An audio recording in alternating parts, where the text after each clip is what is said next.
Hi, dissertation students and candidates. Dr. B here. Gosh, there's a glare. I'm going to take my glasses off. So, yeah, I'm Dr. Bell. You can call me Marcia.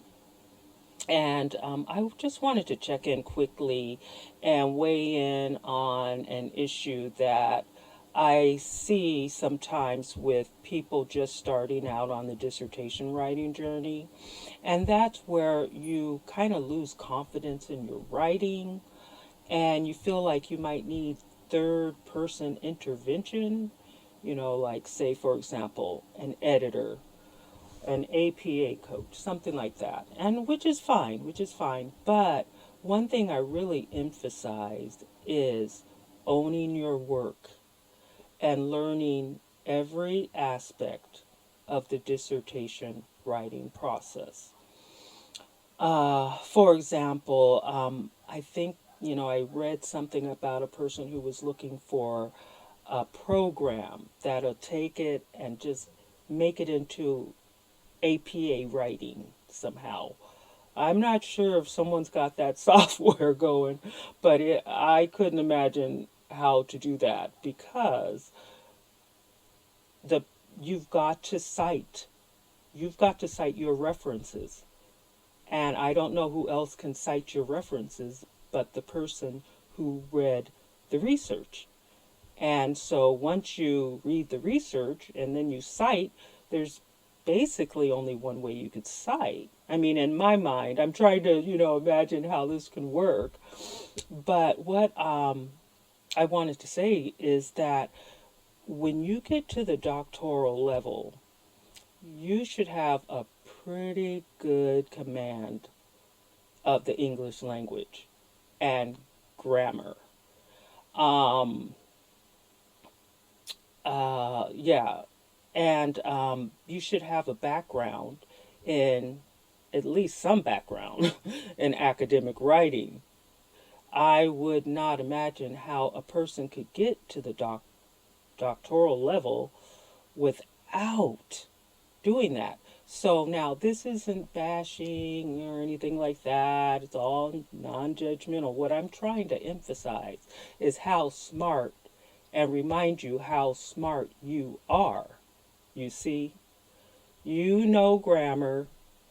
You may not know a particular academic writing style yet, but they are required. And so I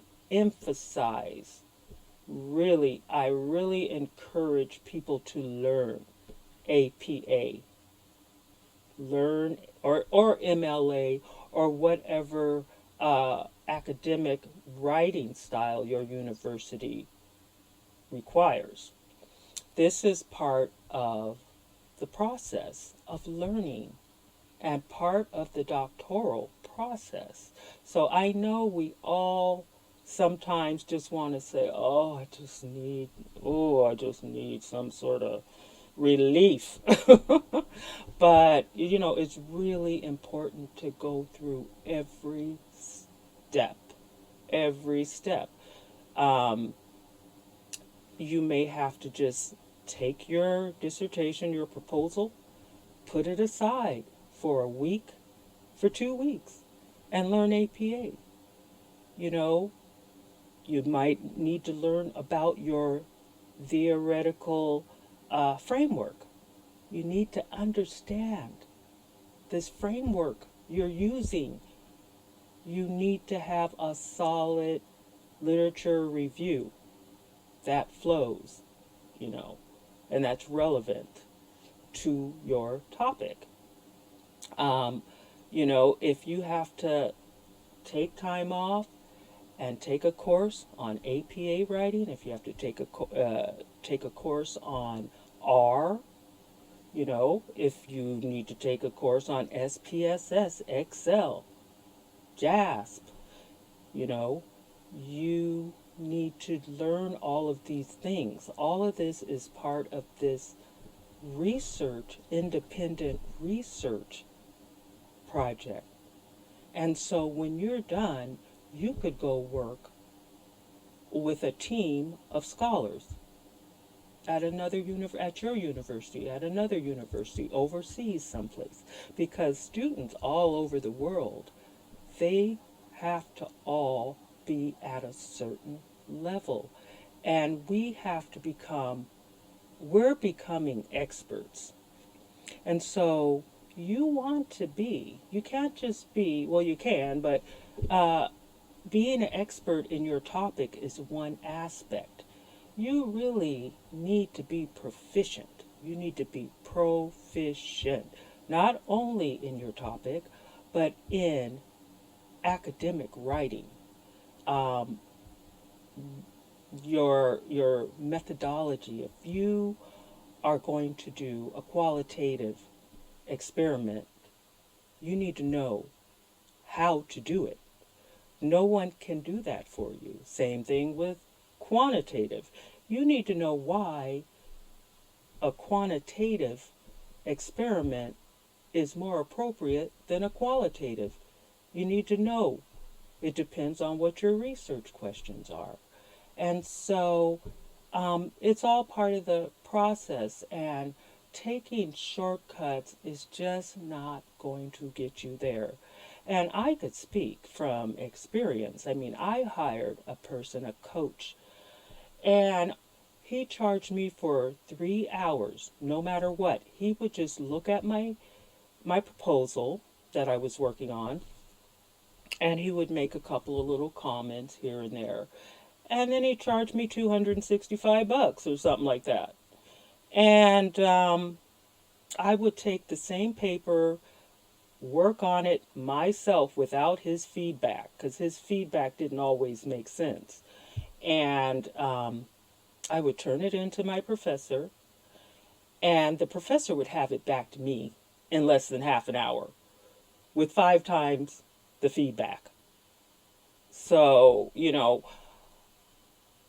just, and then when I also started in on the coursework part of my doctoral journey, I had my own little way because I was just doing the assignments. And so I would just write paragraphs and blocks, and I wouldn't even indent them. I just, oh, this is the answer. And then a professor said to me, you really should be answering these questions in APA. And that's when I was like, oh boy. And so I took academic writing, which for my university was APA. And the first assignment that I turned in, I think I got a C, if not a D, because I had my own technique. And, when I wrote papers, I might use MLA for this one when I'm doing the references, and Chicago. It didn't really matter. I just did. As long as I got the references done, I didn't care. And so when I was learning APA, I said, oh, they're not doing this right. Johnson, B.T. Oh, no, no, no, no, no. I'm going to write his name, his whole name, not just his initials. Oh, And so I got a rude awakening really, really quick in the game. And so once I realized my mistake, I fixed it. And let me tell you something. I got an A so fast by the time I was done with that course. So, it's doable and you won't regret it. Putting the effort in is called effort. So, it you feel weighed down, I can understand.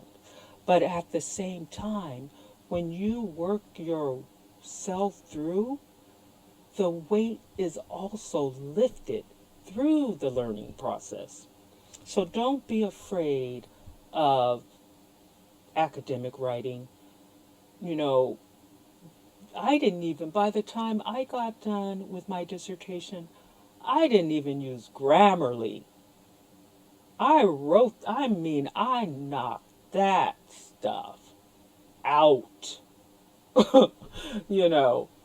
And I did my quantitative. I learned R. I learned SPSS, Excel, all the functions, you know, and yeah. And so by the time you get through with this journey, you know what you are talking about. It all makes sense. So just hang in there. But, really, I really encourage you to make the commitment to own your work.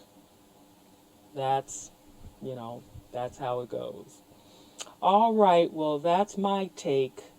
And chat again. Bye.